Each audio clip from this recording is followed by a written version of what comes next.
ये तालाब हो रहे खाली और हम नासमझ आनंद मना रहे हैं इन झरनों को देखकर।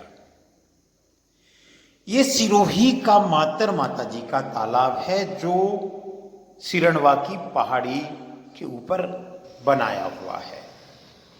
आज हम इस तालाब को खाली होते हुए देख रहे हैं। हम झरने देख रहे हैं जो बरसात बंद होने के बाद भी कई दिनों से बह रहे हैं। और ये झरने नहीं हैं, ये श्री मातर माता जी के तालाब को खाली करने का एक जरिया है। कुछ ही दिनों में सज्जनों, ये माता जी का तालाब खाली हो जाएगा। हमने इस तालाब की शायद अहमियत ही नहीं समझी। अगर समझी होती तो हम इस तालाब को सहेजते, इस तालाब की रखवाली करते, इस तालाब को बचाते, इस तालाब की हिफाजत करते। लेकिन मैं आपको एक झरना दिखा रहा हूं।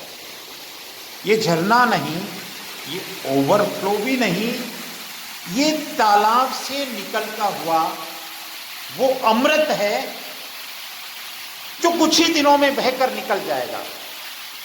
काश हमने इस तालाब को सहेज लिया होता। हमने एक दिन पहले एक वीडियो में श्री मातर माता जी के तालाब की कथा सुनाई थी। आप बेशक इस दृश्य को देखकर मोहित हो सकते हैं, आनंदित हो सकते हैं, इसमें स्नान भी कर सकते हैं। कुछ पलों के लिए आप खुशी का इजहार भी कर सकते हैं, इस प्राकृतिक सौंदर्य का वर्णन भी कर सकते हैं। लेकिन जरा सोचिए,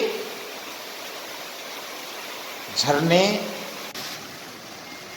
सालों साल बह सकते थे अगर हमने इस तालाबों को, जो हमने कल के वीडियो में बताया था, अगर हम इन तालाबों को सहेज लेते, इस सदियों पुराने 2 तालाबों की मिट्टी की डिसिल्टिंग कर दी होती, इसकी दीवार को रिपेयर कर दिया होता, मैं आपको बताऊंगा कि किस तरह से तालाब का पानी लगातार निकल रहा है।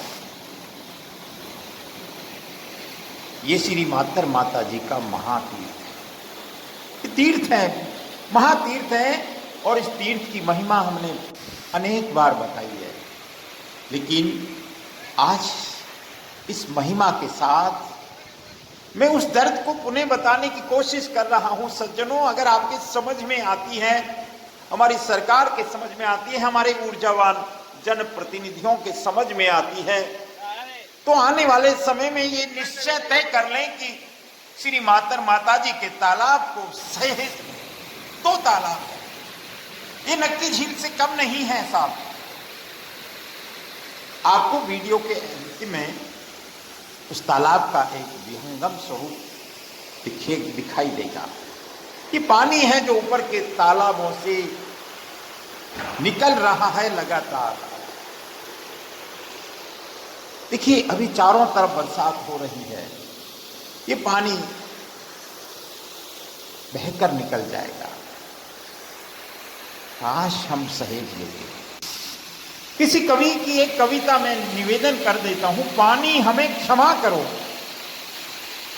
क्योंकि हम लगातार नकारते रहे तुम्हारे वजूद को। सोचते थे हमारे लिए बरसना तुम्हारी मजबूरी है, तुम बरसते रहे और हम तुम्हें व्यर्थ बहने देते रहे नालों नदियों से समुद्र की ओर। आखिर तुमने भी हार मान ली और हमें हमारे भाग्य पर छोड़ दिया। छोड़कर धीरे धीरे बरसना ही बंद कर दिया। अब तो तुम्हारा स्वरूप ही बदल गया है।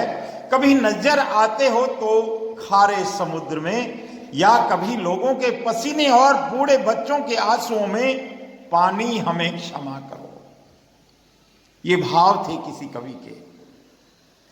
लेकिन मैं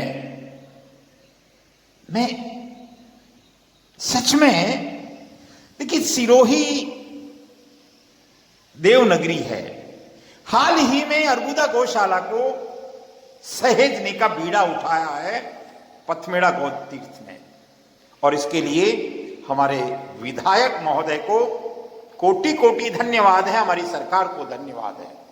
निसंदेह उसके रिजल्ट बहुत अच्छे आएंगे, लेकिन ये आप देख लीजिए, ये दर्द अगर आपने समझ लिया सज्जनों, सिरोही वालों ने, ये पानी किस तरह से बह रहा है, और यही पानी हमको झरनों के रूप में आकर्षित जरूर कर रहा है, लेकिन ये आकर्षण दर्द का कारण है।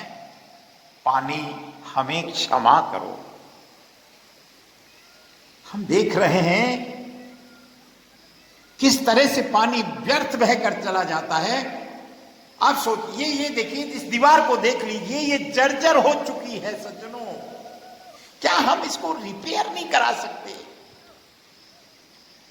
किसको कहें? 4 साल पहले एक वीडियो बनाया था, निवेदन किया था, लेकिन नगाड़ों में तुलसी की आवाज भला किसको सुनाई देती है? कोई नहीं सुनता, लेकिन सुनना पड़ेगा। अगर आप सिरोही की चिंता करते हैं, पानी की चिंता करते हैं, भावी पीढ़ी की चिंता करते हैं, तो आपको सुनना पड़ेगा।